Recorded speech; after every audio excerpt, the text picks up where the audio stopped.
Welcome everyone to Get It Growing, Acadiana's gardening show presented to you by the Lafayette Parish Master Gardeners.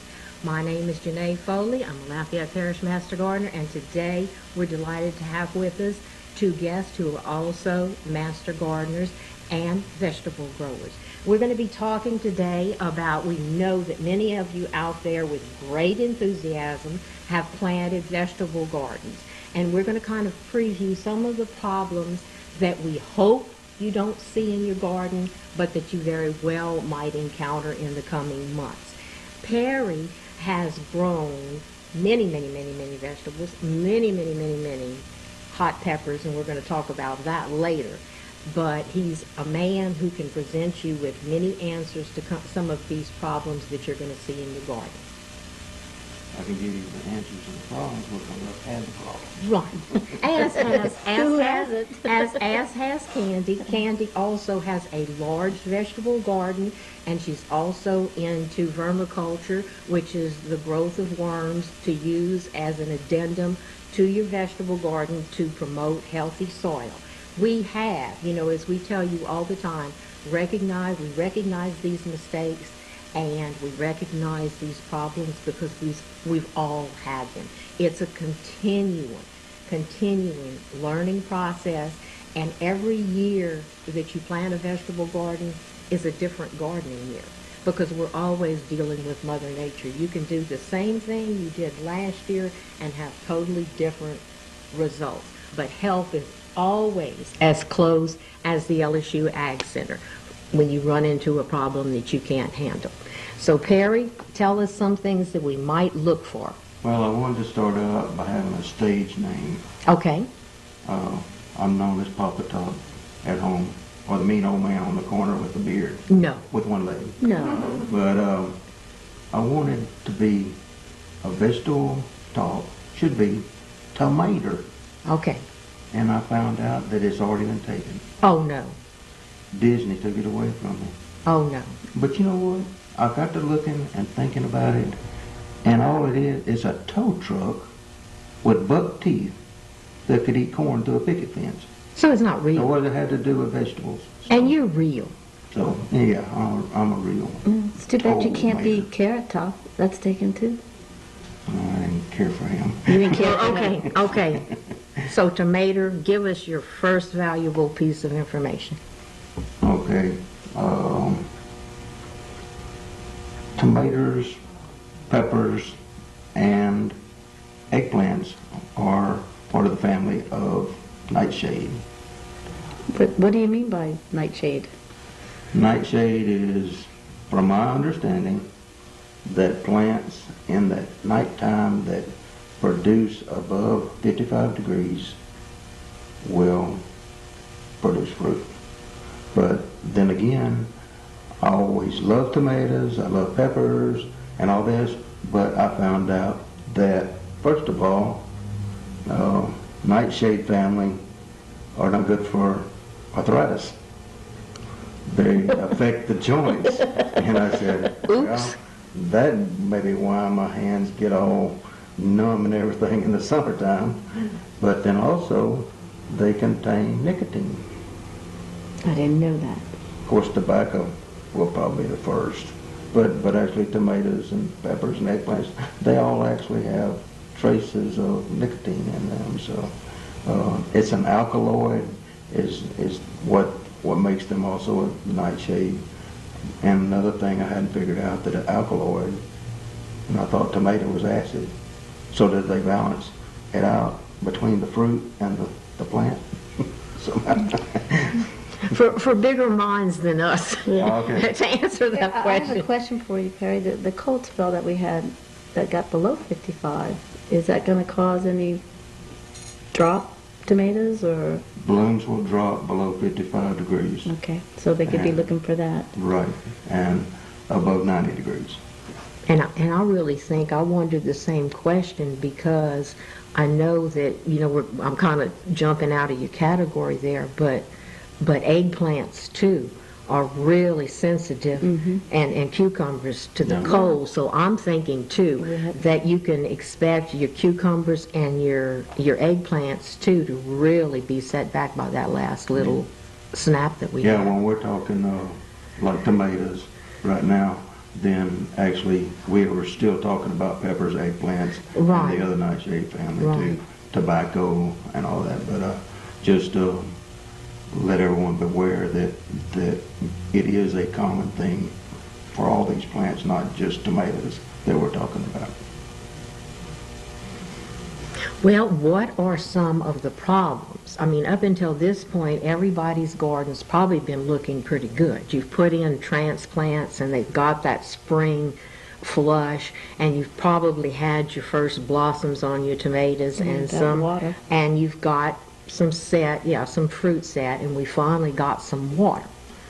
Well, the first thing that people will probably already encountered would be blossom end rot. It's something that comes on the first few tomatoes if they aren't watered correctly. Consistency is what these tomatoes want. They want either a little bit dry, a little bit wet, not waterlogged, but to stay the same all the time. And if they stay the same, then they will produce. And also blossom end rot is a deficiency in calcium.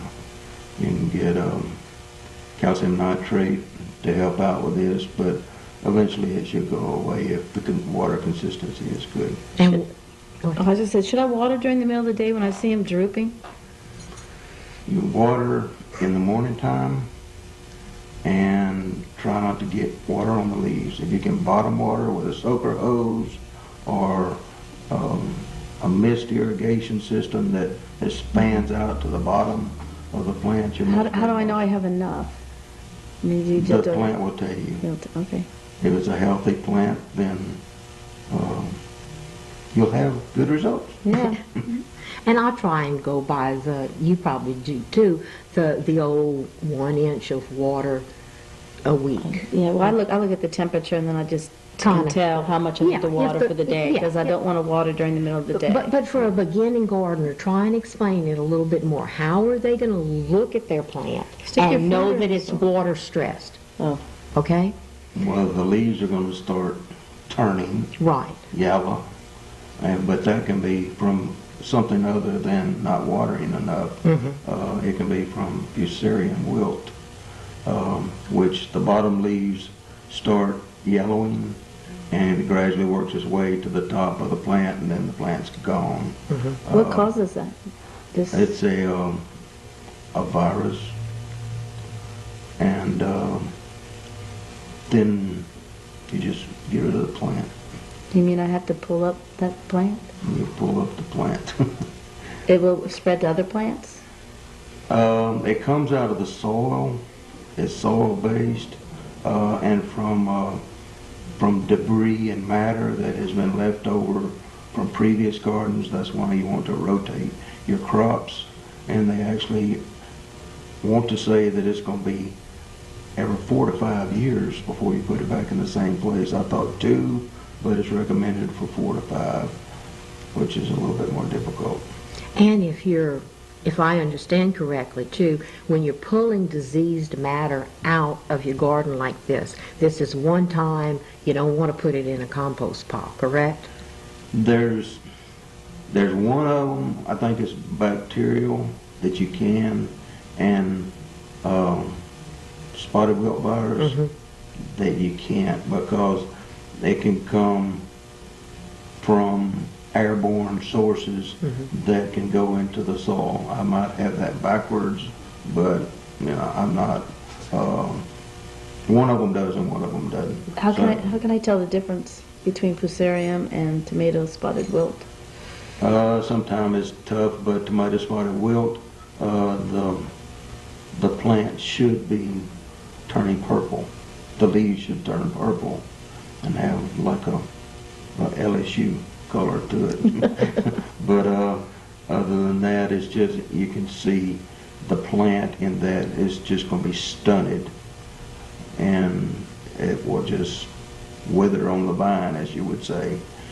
But the fancy little buttercups that you see that are all around with little shiny 4 leaves on them, those have thrips. Thrip is a bug, and it's a very small bug. Some are microscopic, some you can see a little bigger than a pinhead. But they actually suck the juices out of your plants, and they just exhaust the plant. And what you want to do with that, nematodes, or which are bugs in the soil, is that you want to just make sure on all of this that you get these resistant varieties. Like you can get tomato spotted wilt variety resistance, and if you Fusarium wilt, there's like 3 to 4 strains now, and some have 2 of the strains, some have 3. Where would I find those? You can go into seed catalogs and look for them. You want to, if you try to save your own seeds, that's a problem sometimes because the diseases can still be in the seed. So you want a pure seed, I guess you would say, to keep from doing this. But still, there are a lot of things in the soil that are still going to come up that will take you down. Let's take a moment while we're talking about selected varieties and talk about the Louisiana Home Vegetable Guide that's available from the LSU Ag Center.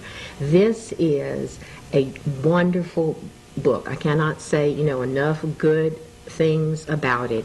It is a book that you have to purchase because of budget constraints from the LSU Ag Center. They have a number of publications now, 5 or 6, that you do have to pay for.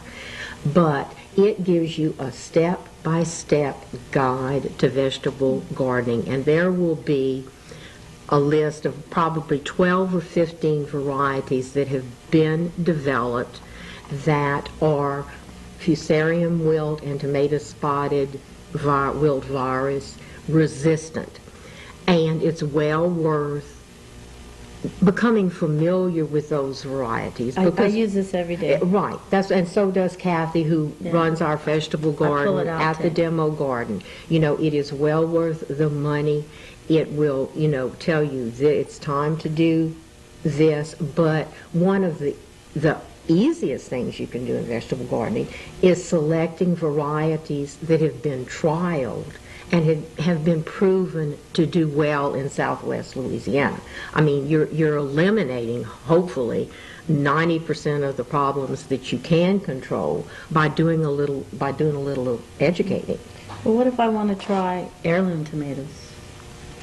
Well, LSU Ag Center, Bob Suvess actually wrote on that last weekend, and the recommendation is the heirlooms, as you know, Parish played with heirlooms too, are vigorous plants, but they don't produce as many tomatoes as many of the modern tomatoes do.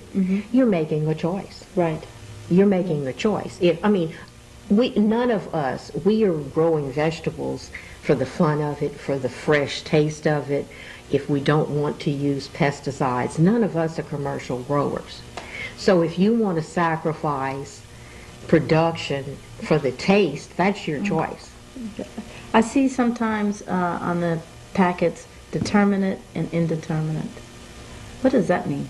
A determinate tomato is going to grow to a specific height, and it will produce for 3 to 4 weeks for the whole plant and exhaust everything at once, where an indeterminate, it only grows new blooms on new growth. And actually you can grow there. Some people say invasive, some people say you can cut the tops off of them and let them bush out. One time I saw an old farmstead that had a set of stairs. It must have been 15 steps up to it. They had a indeterminate planted right at the post, and it was growing up on the roof. So they'll just continue to grow as long as the weather doesn't cool off and get them.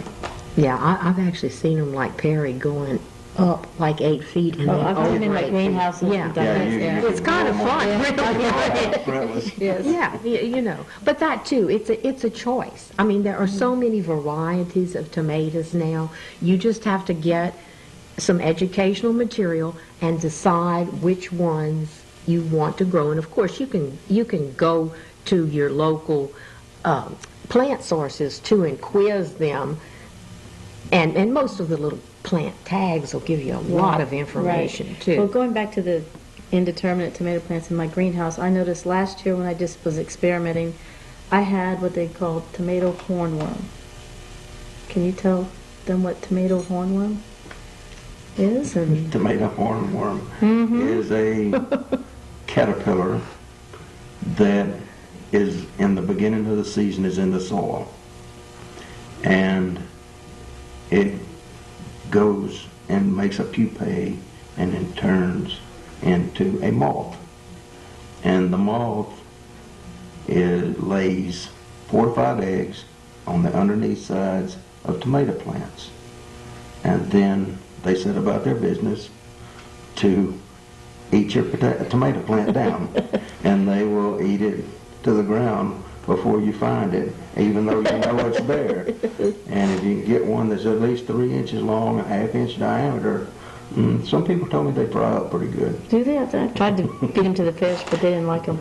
No, that's too much chlorophyll for fish, I guess. The fortunate thing about them, and they really are impressive. I mean, to see one of them, I mean, if you were raising these things, you know, trying to get this, you couldn't get it, but it just shows up spontaneously. But fortunately, there aren't that many of them usually. I mean, you can pay a neighbor kid, you know, a buck to find a tomato hornworm, and he's delighted, and he'll stand there and look, and you can, you know, get rid of your problem. Well, I find they like weak plants. They attack my weak plants, not my healthy plants. Yeah, not my healthy plants. Well, yeah, they come and you cut them open, about to murder them, I guess you would say, and they smell just like a broken tomato stem. Because that's what they've been consuming, and you can see the byproduct of that consumption on your plant too.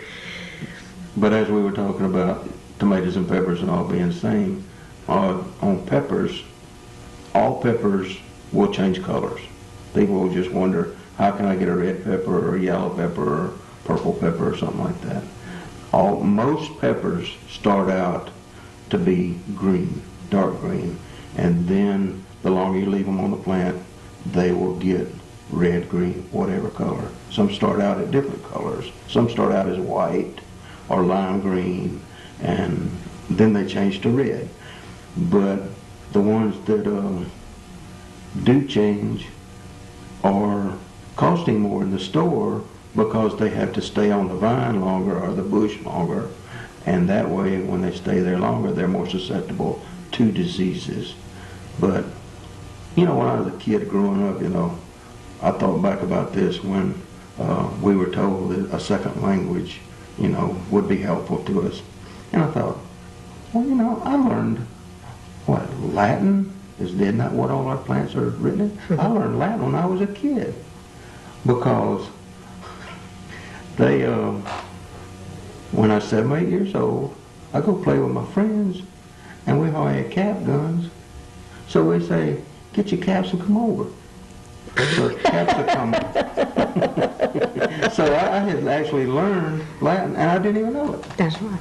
So To clarify, capsicums, the ingredient in the pepper that makes them hot. that is correct. And all peppers have it. All peppers have them, and they are measured in Scoville units.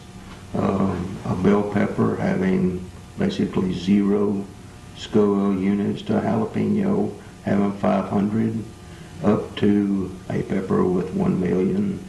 There was a YouTube video that had a guy that ate the 1 million Scoville unit pepper, and I don't know how true it was, but he broke out in blisters and couldn't breathe and almost went to cardiac arrest and all this kind of stuff. But, yeah. Well, I do remember you having, Perry grew at one time in our demo garden about 150 different varieties of peppers.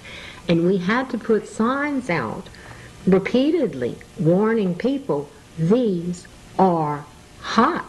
And if you touch them and then touch your skin, or even worse, your eyes, you're going to have a very unpleasant experience.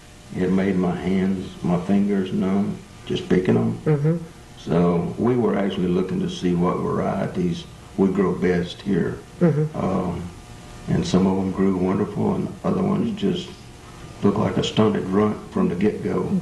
So, but it was an interesting test to run. We wrote down, what we liked, what we didn't like, what did good, what didn't do good, and we could make recommendations to people as far as what we had grown, because most seeds or plants are developed from South Carolina north, and you just don't know that they're for heat tolerant is Right. what we want. We don't want cold tolerant, we want heat tolerant. Right. And to go back to the recommended varieties from the LSU Ag Center, 4 times a year the Ag Center puts out heart hints that updates you on your turf, on fruit trees, on vegetable gardens, on ornamentals. It's usually available at your local gardening centers and discount stores. It is well worth picking it up. You can also get it mailed to your home for the cost of the postage. And they will tell you, quarterly, this is what you're going to be looking for and doing in your garden. And they do trials like Perry's talking about, a lot at the Hammond Research Station, a lot at the Burden Center, where they will take, 100 varieties of a plant them under the same conditions so that they try and get a true picture of what really does well, and then report to the general public on the results of their trials. Is this available online also? Yes, I actually printed this out off of I usually pick up a hard copy at one of the garden centers, but I printed this out just to show that, yes, you can go in and print one, quarterly too, but just invaluable. It's the idea that we have short growing seasons because the weather changes every year. You're facing enough challenges unless you're really playing. I mean, if your goal is to play with your vegetable garden, then and a lot of us do, don't get me wrong. I play with some vegetables, you probably do too. I did that with peppers the first time, and Sure. I couldn't understand why they weren't growing, and I found out I needed to side dress with calcium. Yeah, right. So But this book, that's what it told me. But if you're actually trying to, there's a difference between playing and actually wanting to produce Right. fruits and vegetables. So if if you're after the production, make it easier on yourself, and educate yourself a little bit. There's just a world of knowledge out there, and you have to also be aware of the fact that gardening costs money. You're getting a return, but you're also investing one of the most important commodities, which is your time. And I picked up a humor book last year that was called The $64 Tomato. And this man had, talking about our heirloom tomatoes, decided that, he was going to grow heirloom tomatoes. They had the best taste, and that's what he was after. His primary goal was taste. And when he calculated at the end of his season, each of his brandy wine tomatoes cost $64. He's harvested 8 of them.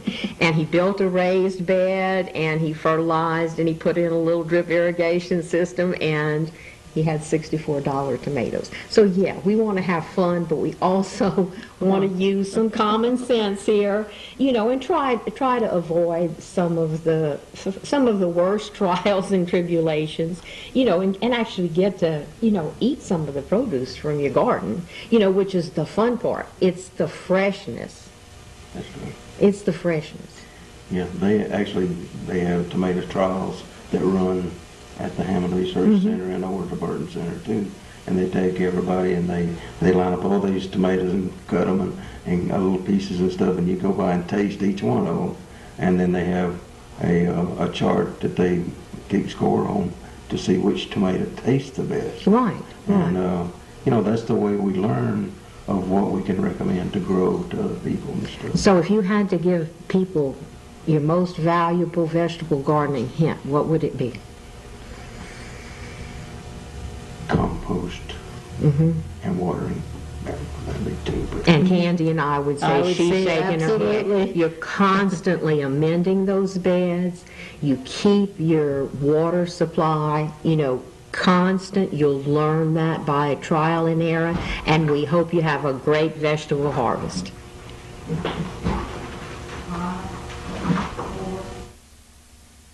The views and opinions